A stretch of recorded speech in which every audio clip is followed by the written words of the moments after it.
വ്യക്തികളെയല്ല, കുറ്റപ്പെടുത്തുന്ന വ്യക്തികളെയല്ല, മനസ്സിലാക്കുന്ന ഒരു വ്യക്തിയെയാണ് എന്നിൽ നിന്ന് ദൈവം ആഗ്രഹിക്കുന്നത്. പത്രോസിനോട് ശിഷ്യന്മാരോട് ചോദിക്കുന്നുണ്ട്, ഞാൻ ആരെന്നാണ് നിങ്ങൾ പറയുന്നത്? അവര് പലതരം പറയുന്നുണ്ട്. അവസാനം നിങ്ങൾ എന്താണ് ഉത്തരം പറയുന്നത് പറഞ്ഞപ്പോൾ പത്രോസ് വ്യക്തമായിട്ട് പറഞ്ഞു, നീ ജീവനുള്ള ദൈവത്തിന്റെ പുത്രനായ ക്രിസ്തുവാണ്. അവരാൻ അനുഭവിച്ചൊരു സന്തോഷമുണ്ട്. എന്നെ മനസ്സിലാക്കുന്ന ശിഷ്യന്മാര് എൻ്റെ കൂടെയുണ്ട് എന്നുള്ളതാണ്. എന്നെ മനസ്സിലാക്കുന്ന വ്യക്തികൾ എൻ്റെ കൂടെയുണ്ട്. ഞാൻ കൂടെ കൊണ്ട് നടക്കുന്ന ഈ വ്യക്തികളെ എന്നെ അറിയുന്നു, എന്നെ മനസ്സിലാക്കുന്നു. ഇത് തന്നെ എൻ്റെ കുടുംബത്തിലൊന്ന് ചിന്തിച്ചു നോക്കി. കുറ്റപ്പെടുത്തുന്ന വിധിക്കുന്ന ഭാര്യയല്ല, മനസ്സിലാക്കുന്ന ഭാര്യയെ വേണ്ടത്.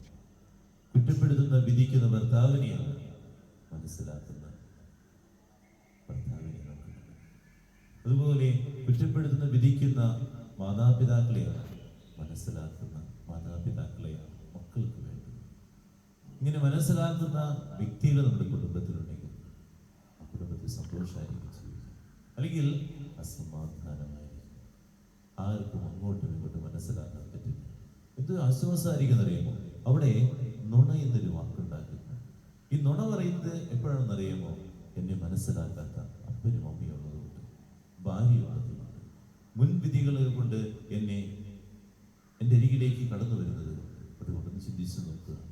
ഈ ശിഷ്യര് മനസ്സിലാക്കിയതുപോലെ എനിക്ക് എൻ്റെ കുടുംബത്തിലുള്ള വ്യക്തികളെ മനസ്സിലാക്കാൻ പറ്റുന്നുണ്ട്.